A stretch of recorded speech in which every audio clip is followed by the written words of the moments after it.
Mirlo Blanco, el podcast de Sumas Plumas.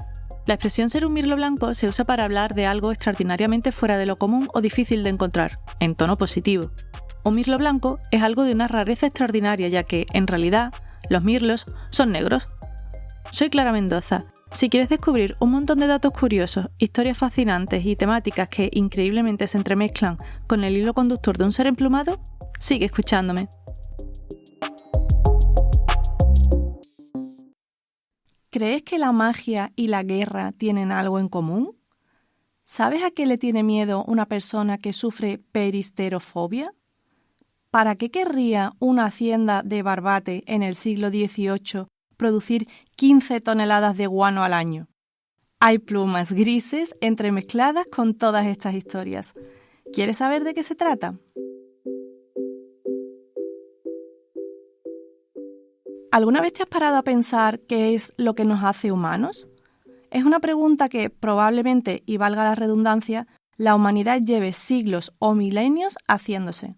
No obstante, solo sabemos a ciencia cierta qué pensaban nuestros antepasados sobre ello a partir de la aparición de la escritura. Es decir, gracias a las fuentes que han llegado hasta nuestros días que abordan esta cuestión.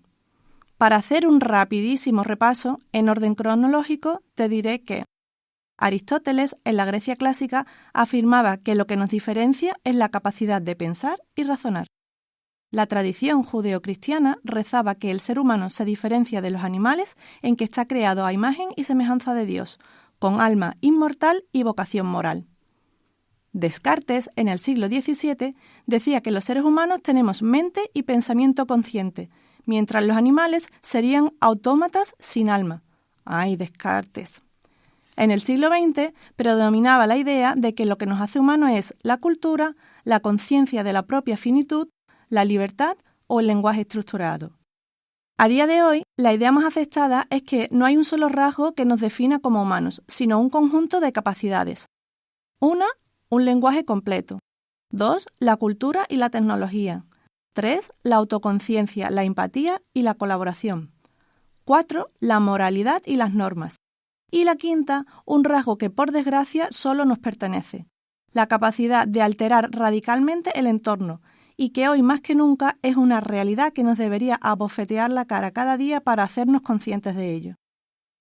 Volviendo al punto 2, la cultura y la tecnología, en 1971 Edward Barnett Taylor definió la cultura como ese todo complejo que incluye conocimientos, creencias, arte, moral, derecho, costumbres. Y dentro de las manifestaciones artísticas hay una que probablemente sea de lo más humano que podamos imaginar: la magia.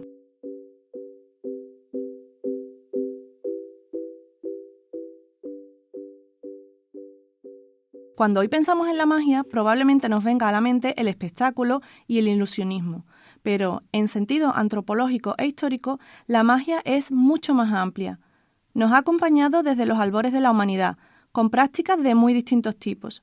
Su objetivo siempre ha sido influir en el mundo, ya sea sobre la naturaleza, la salud, el destino o los espíritus, mediante fuerzas invisibles, símbolos y rituales. En los últimos milenios del Paleolítico, hace entre 40.000 y 10.000 años, y según los descubrimientos arqueológicos, es casi seguro que ya había chamanes, brujas o hechiceros, llámalo como quieras. Hay constancia de que hacían rituales de trance, música, danza y uso de plantas psicoactivas para comunicarse con el mundo espiritual. Pero no nos vayamos tan lejos. En realidad, retrocedamos tan solo 99 años, hasta 1926. El 16 de agosto de ese año nació un niño en Sacramento, California. Sus padres eran Robert y Marjorie. Le pusieron de nombre Channing porque, meses antes, la pareja fue a ver una conferencia del dramaturgo norteamericano Channing Pollock, que al descubrir que Robert también se apellidaba Pollock y que Marjorie estaba embarazada, les dijo, en broma, que debería llamarse como él. Y la broma se hizo realidad. Cuando estalló la Segunda Guerra Mundial, este niño aún no tenía edad para ir a combatir, pues contaba solo con 13 años, pero al alcanzar la mayoría de edad fue llamado a filas. Sirvió en la Marina de los Estados Unidos y cuando acabó la contienda se casó con su novia de la infancia, llamada Naomi Fels. Gracias a la ley de reajuste de los militares, que proporcionaba a los veteranos de la guerra beneficios como financiación para educación y préstamos para vivienda o negocios, Channing dio un giro de 180 grados a su vida. Cambió los fusiles por las varitas mágicas. La culpa la tuvo el libro Magia Moderna, del profesor Hoffman, que lo cautivó. Por ello, gracias a la ayuda estatal, se matriculó en la Escuela de Magia Chávez, en California, donde perfeccionó las técnicas de manipulación de cartas y objetos que ya venía practicando por su cuenta. Se graduó en 1952 y comenzó a actuar en clubes nocturnos con su esposa Naomi como compañera de escenario. Se especializó en un estilo muy elegante y minimalista, que contrastaba con la magia recargada de la época, pues su sello personal eran los movimientos refinados y una puesta en escena elegante y sobria. Su ascenso fue meteórico. Solo 2 años después, en 1954, la Academia de las Artes y Ciencias Mágicas, sí, esto existe, no es una invención de Harry Potter, le concedió el título de Mago del Año. Su destreza era indiscutible. En poco tiempo fue reconocido como uno de los magos más sofisticados de su profesión. También de los más carismáticos. En sus días más gloriosos como mago, actuó para el presidente Eisenhower, para la reina Isabel II y en la boda del príncipe reinero de Mónaco y Grace Kelly. Con semejante audiencia, no es de extrañar que fuera uno de los artistas mejor pagados de Estados Unidos. Y por si fuera poco, su físico jugaba a su favor. En ocasiones lo presentaban como el hombre más hermoso del mundo. De hecho, de los escenarios saltó a la gran pantalla. En 1959 apareció en la película European Nights, realizando un número de magia, y también fue el año en el que se separó de Naomi. En 1960 se casó con Josephine Bolton, de Inglaterra, con quien tuvo a su hijo Russell, y durante la década de los 60 actuó en una decena de películas y en series, incluida Bonanza. De Josephine se separó en 1968, el mismo año que se retiró, con solo 42 años, tras 14 años de gloria en el mundo de la magia. Al año siguiente se casó en terceras nupcias con Corinne Xiong y en 1971 se mudaron a una granja orgánica en San Gregorio, California, desde donde se dedicó a sus cultivos y a mentorizar a muchos aspirantes a magos. Su fortuna, eso sí, no la consiguió por arte de magia, sino gracias a su número más espectacular, que se convirtió en su marca personal y del que surgieron miles de imitadores. ¿Sabes en qué consistía? En hacer aparecer palomas, de sus propias manos, de pañuelos o de chistera, y con la elegancia que le caracterizaba. A partir de entonces, y gracias a Channing Pollock, la magia con palomas empezó a considerarse una rama propia dentro de la magia.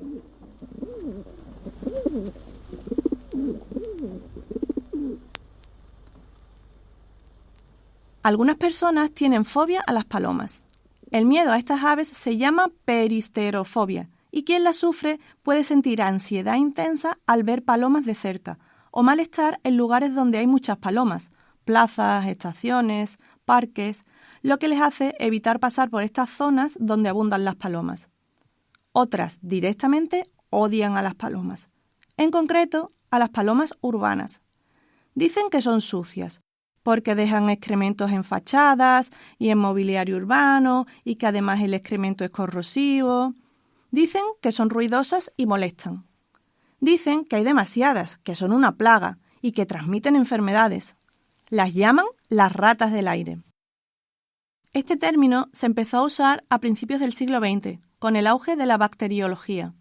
La industrialización había hecho que las urbes se llenaran no solo de gente, sino también de ciertos animales, como las palomas. Cuando se empezó a identificar que las aves podían portar patógenos, las palomas fueron precipitadamente acusadas de transmitir tuberculosis, gripe e incluso peste bubónica. No fue hasta los años 60-80 del pasado siglo cuando se empezó a detectar que los excrementos de paloma podían contener organismos causantes de enfermedades respiratorias. Hoy se sabe que comportan riesgo de zoonosis, sí, pero el riesgo de transmisión a humanos es realmente bajo en condiciones normales. Es decir, a menos que te restriegues con grandes cantidades de excrementos de paloma secos en espacios cerrados o mal ventilados, y no creo que sea el caso.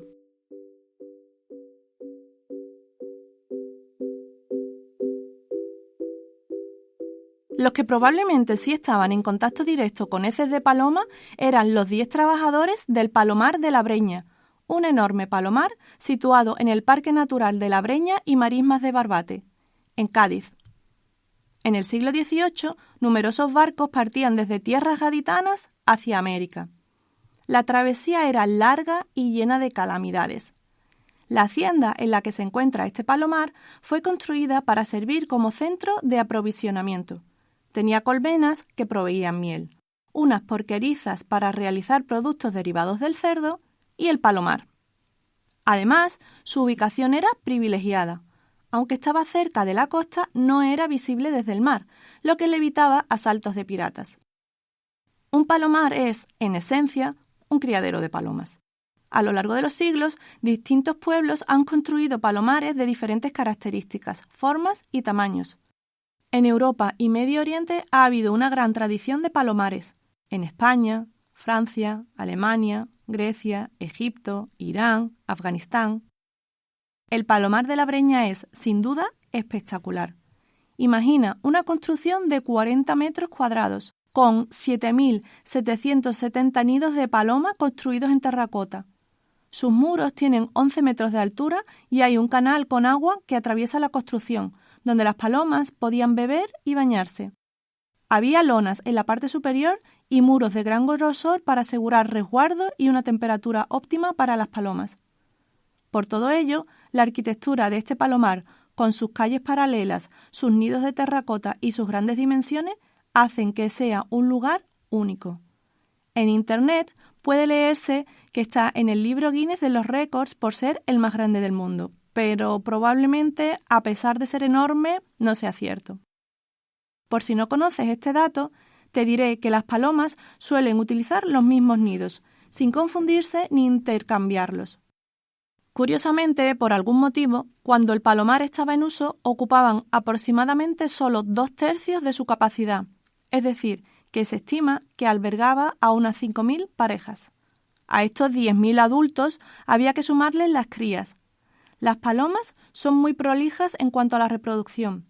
Cada pareja puede tener 1 o 2 pichones cada 3 semanas. O sea, que en pleno rendimiento el Palomar de la Breña pudo haber contado con entre 15.000 y 17.500 palomas al mes.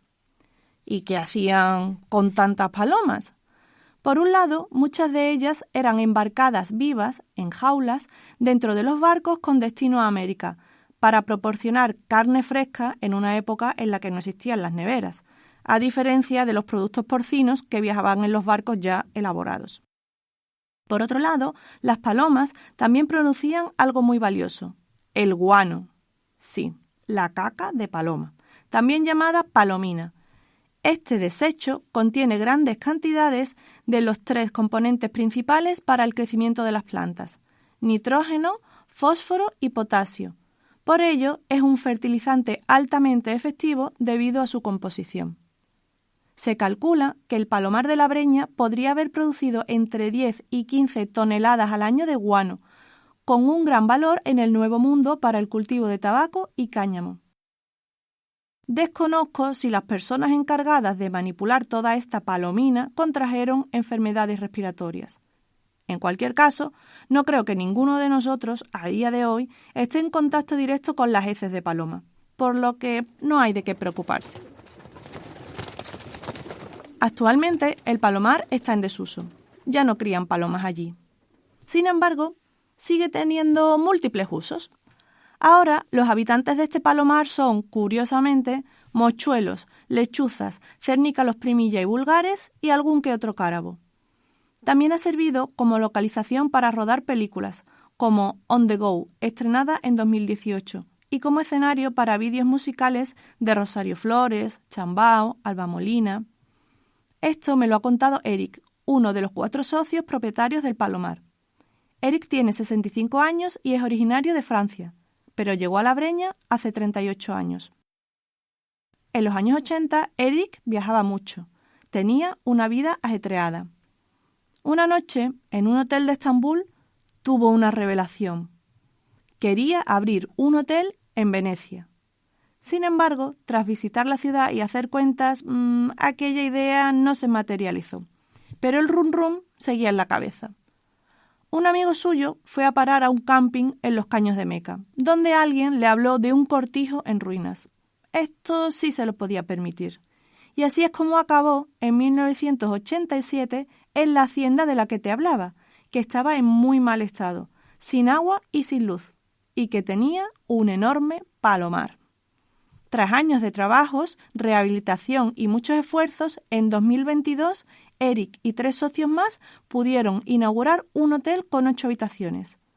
Actualmente, el Hotel Palomar de la Breña cuenta con 15 habitaciones, bar y piscina. Abre unos 6 meses al año, entre primavera y principios de otoño, y recibe anualmente unas 1.300 visitas. Muchas de ellas aprovechan para visitar el Palomar, que, si bien no está en uso, invita a imaginar la grandeza de años pasados. En abril de 2025, una viajera llamada Eva dejó esta review en Booking. Nunca había visto un palomar como el de la Breña. Recomendable 100%.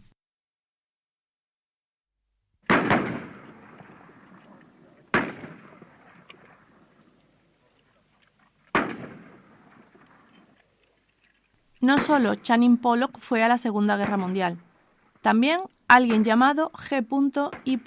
Joe, que realizó una hazaña increíble en suelo italiano. Joe había llegado a Italia el 6 de octubre de 1943 para participar en la contienda en el bando de los aliados, con el objetivo de liberar al país del ejército nazi. Los británicos habían planeado liberar un pequeño pueblo llamado entonces Calvivecchia, que hoy se llama Calvi Risorta, en la provincia de Caserta, región de Campania. Lo querían porque era un punto estratégico clave para hacer otras operaciones ofensivas. El plan era bombardear el poblado el lunes 18 de octubre a las 11 horas.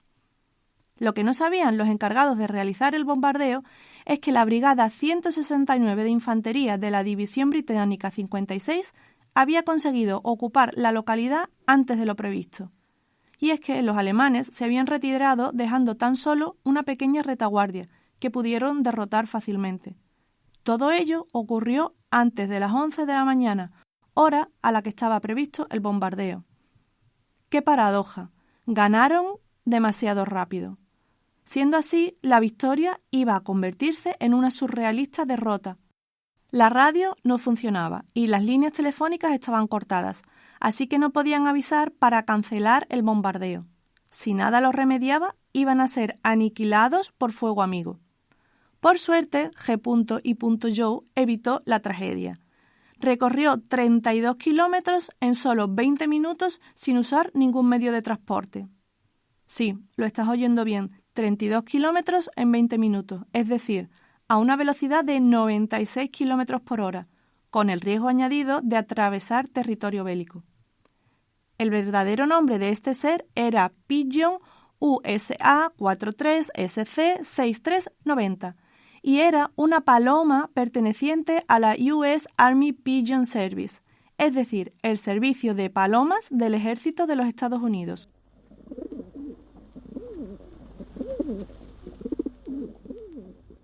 Había nacido el 24 de marzo de ese mismo año en Argelia y se sometió a un intensivo programa de entrenamiento para palomas mensajeras bidireccionales en Fort Monmouth, Nueva Jersey. Ante la imposibilidad de comunicarse de ninguna otra manera, los soldados de Calvivecchia colocaron un mensaje dentro de una cápsula en la pata de G. Joe, con la misión de entregarla a tiempo y evitar la masacre. Y, gracias a su adiestramiento y a su velocidad, lo consiguió, pues llegó justo cuando los aviones estaban a punto de despegar. Si hubiera llegado 5 minutos más tarde, habría sido demasiado tarde. Y así es como esta paloma, a la que le faltaban 6 días para cumplir los 7 meses de edad, salvó la vida de más de 1.000 personas, entre habitantes del pueblo y militares británicos. Por cierto, esta heroica paloma fue apodada G. Joe, o sea G. Joe, por el cómic de David Breger, creado para los militares durante la Segunda Gran Guerra, cuyo título hacía referencia al término militar Government Issue, G.I., o sea, asunto del gobierno. Pequeño paréntesis. Cuando yo era pequeña, a esos muñecos les llamábamos los G.I. por la misma razón que decimos Wi-Fi en vez de Wi-Fi. Después de grabar el episodio, me han dicho que lo correcto es G.I. Joe, que tiene todo el sentido, pero hace unos días no lo sabía. Cierro paréntesis. El 4 de noviembre de 1946, ya acabada la guerra, G. Joe recibió la medalla Deakin, equivalente a la Cruz Victoria, convirtiéndose en el animal número 29 en obtenerla y el primero no británico en recibirla. La ceremonia de entrega tuvo lugar nada más y nada menos que en la Torre de Londres, y su reconocimiento versa: a esta ave se le atribuye haber realizado el vuelo más destacado de una paloma del ejército de Estados Unidos en la Segunda Guerra Mundial. Tras haber servido en la guerra, G. Joe fue retirada y vivió en el palomar de Winston Churchill del ejército estadounidense en el Fort Monmouth, junto a otras 24 palomas que también participaron en el enfrentamiento. Después fue trasladada al Jardín Zoológico de Detroit, donde pasó el resto de sus días hasta su muerte. Falleció el 3 de junio de 1961 a los 18 años de edad, triplicando la edad promedio de una paloma. Fue embalsamada y llevada al Museo de Comunicaciones y Electrónica del Ejército de los Estados Unidos, en Fort Monmouth, y en 2019 recibió póstumamente la Medalla de la Valentía de la entidad Animals in War and Peace.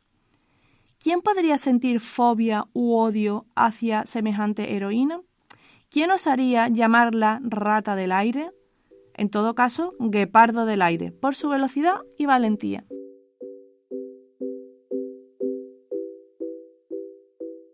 Aunque estés alucinando con la proeza, quiero que sepas que el caso de G. Joe no es único. Hay otras palomas heroicas británicas que tuvieron un papel decisivo en la Segunda Guerra Mundial. La paloma Winky, en 1942, siendo aún apenas un pichón, voló casi 200 kilómetros desde el Mar del Norte a tierra firme, y gracias a ello se salvó un grupo de aviadores que habían caído en las gélidas aguas. Ella fue el primer animal condecorado con la mencionada medalla Deakin, un homenaje ideado por Maria Deakin, la fundadora del Dispensario Popular para Animales Enfermos. Su fin era reconocer la labor de perros, gatos, palomas y caballos que tuvieron un papel crucial en la guerra. La paloma White Vision fue enviada desde un avión que cayó en el mar en 1942. Voló más de 90 kilómetros bajo fuertes vientos y lluvia para entregar la posición del accidente y permitió el rescate de la tripulación. También fue galardonada con la Deakin Medal. La paloma con mando voló en más de 90 misiones en la Europa ocupada, llevando información secreta sobre movimientos enemigos. Recibió la medalla Deakin en 1945. La paloma Mary of Exeter llevaba mensajes a la resistencia francesa. Fue herida varias veces, golpeada por halcones entrenados por los nazis, alcanzada por metralla e incluso sobrevivió a una explosión. Volvió a volar después de cada recuperación y también recibió la Deakin Medal. Y por si fuera poco, también hay un conocido ejemplo espectacular de paloma salvadora años antes, en la Primera Guerra Mundial. La llamaron Cher Ami, querido amigo. La historia es similar a las anteriores, aunque no por ello menos fascinante.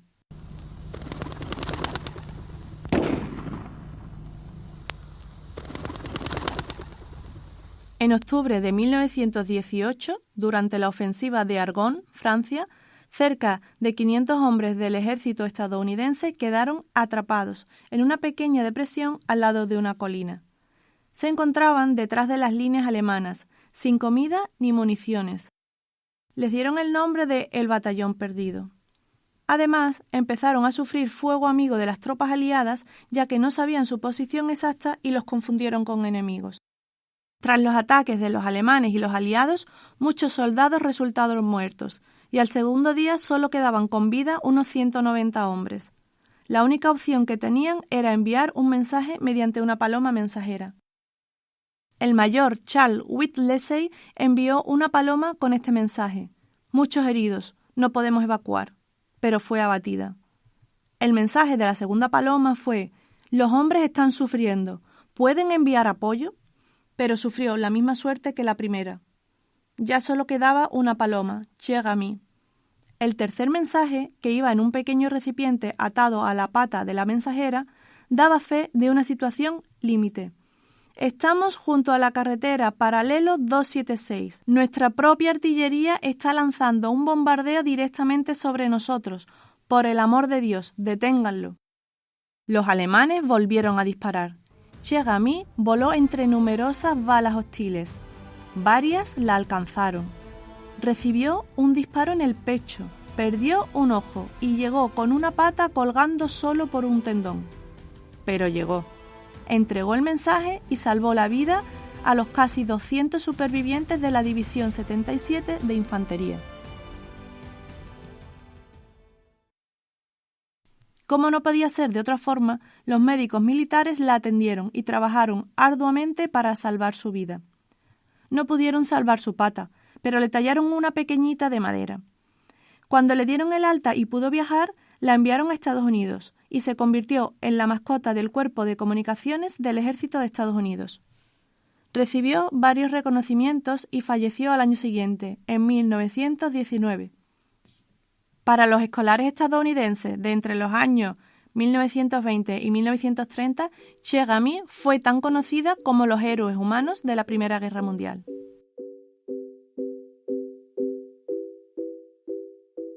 En lo que va de episodio te he hablado de palomas que trabajaban al servicio de las personas, ya sea en espectáculos de magia, como proveedoras de carne o guano o en cruentas guerras.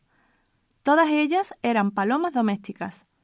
Las palomas domésticas son el resultado de la cría selectiva realizada por los seres humanos que han buscado resaltar en ellas determinadas cualidades, ya sea en su aspecto, comportamiento o capacidades. Las palomas urbanas son, en su mayoría, palomas bravías, cuyo nombre científico es Columba limbia, y la paloma bravía es el ancestro silvestre de la paloma doméstica. Bravías y domésticas pueden hibridarse al tratarse de la misma especie, por lo que a veces es complicado saber si los individuos de una población son silvestres o cimarrones. La paloma de ciudad ya sabes cómo es, ¿verdad? La mayoría son grises, con tonos verdes y púrpura iridiscentes en el cuello, patas rojizas o rosas y ojos ámbar. Pero también pueden ser completamente negras, blancas o con tonos café. En las ciudades de España también puedes encontrar fácilmente la tórtola turca, más pequeña, de tono marrón grisáceo y con un pequeño collar negro. Y la paloma torcaz, más robusta, de un gris más claro y homogéneo, con tonos rosados en el vientre y verdosos en el cuello, ojo amarillo y una mancha blanca característica en la nuca. Más allá de estas especies, ¿cuántos tipos de palomas dirías que hay en el mundo? Te dejo unos segundos, piensa una cifra. Si introduces en el buscador de eBird el término paloma, te salen 138 resultados. eBird es una plataforma de ciencia ciudadana del Laboratorio de Ornitología de la Universidad de Cornell, en Estados Unidos.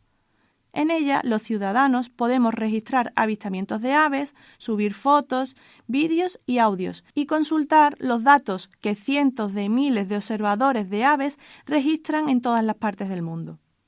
Pero no hay 138 tipos de palomas. Esas son solamente las que en español incluyen el término paloma en su nombre. Las palomas o colúmbidas son una familia de aves del orden de las columbiformes, con un total de 308 especies. Están presentes en todo el globo, a excepción de la Antártida y el Ártico. Este amplio y variado grupo ostenta colores, tamaños y comportamientos de lo más variopintos. La más grande es la gura de Victoria, que con 73 centímetros de longitud, medidos desde la punta del pico al final de la cola, es tan grande como un pavo. Vive en Nueva Guinea. Es de color azul con el pecho granate, el ojo rojo y una cresta coronada de lo más fastuosa. La más pequeña es el tilopo enano, una minúscula paloma de unos 14 centímetros de longitud. Es de color verde, se alimenta de frutas y también es de Nueva Guinea. Si quieres curiosear entre algunas de las palomas más singulares, te dejo algunas sugerencias. La paloma apuñalada de negros. Sí, apuñalada porque, aunque tiene varios colores, el pecho es blanco con una franja roja intensa que parece una herida hecha por un puñal. Y de negros porque habita en Negros y Panay, Filipinas. La binago cuellirrosa, también llamada paloma arcoíris. Tiene tantos colores que parece que a alguien se le fue la mano con la IA, pero no, es real. La paloma escamosa, con un espectacular cuello que parece de escamas y un pico carmesí. La paloma bicrestada, de color gris verdoso y una cresta ondulada y naranjosa que es única. La paloma de las Nicobar, una de las más llamativas del mundo, con un plumaje colorido y brillante y largas plumas en el cuello.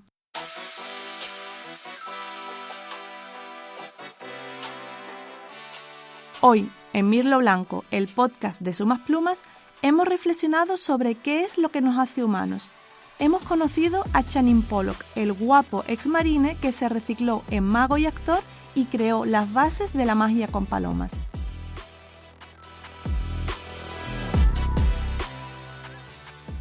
Hemos conocido qué es la peristerofobia, o directamente el odio a las palomas, y por qué empezó a usarse injustamente la expresión ratas con alas.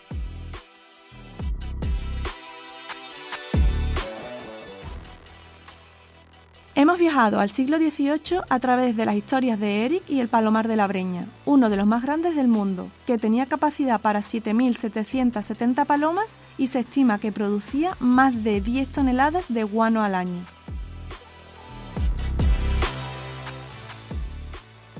También nos hemos trasladado a la Primera y la Segunda Guerra Mundial, asombrándonos de cómo simples palomas, simples entre muchas comillas, salvaron la vida de miles de soldados en misiones imposibles de realizar por personas. Un saludo especial a la memoria de Ji-Joe y Chagami.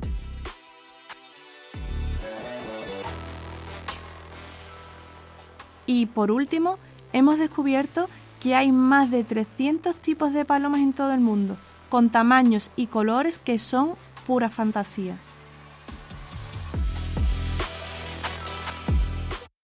Humanidad, magia, guerra, guano y muchas palomas se han dado la mano en este capítulo de Mirlo Blanco.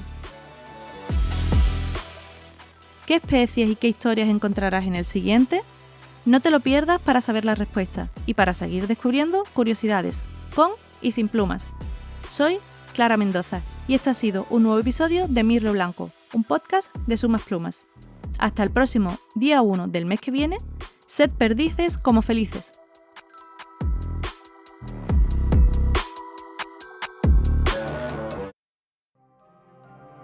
Mirlo Blanco pertenece a Podcastidae, la familia de podcasts de ciencia, medio ambiente y naturaleza. Este es un podcast para seguir aprendiendo, sorprendiéndose y maravillándose de lo que ocurre más allá de nuestras vidas y más acá de nuestras mentes. Además, quien te habla es una apasionada de la ornitología, por eso las aves son el hilo conductor que hilvana estas historias.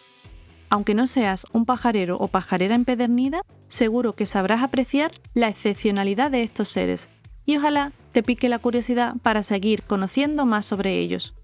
Te invito a hacerme llegar tus comentarios, sugerencias, ideas o lo que te surja. Además, si es un contenido valioso para ti, me será muy útil si lo valoras positivamente en la plataforma en la que lo escuches, si comentas y sobre todo si lo compartes con aquellas personas que piensas que les puede gustar. Más información en la web www.sumasplumas.es.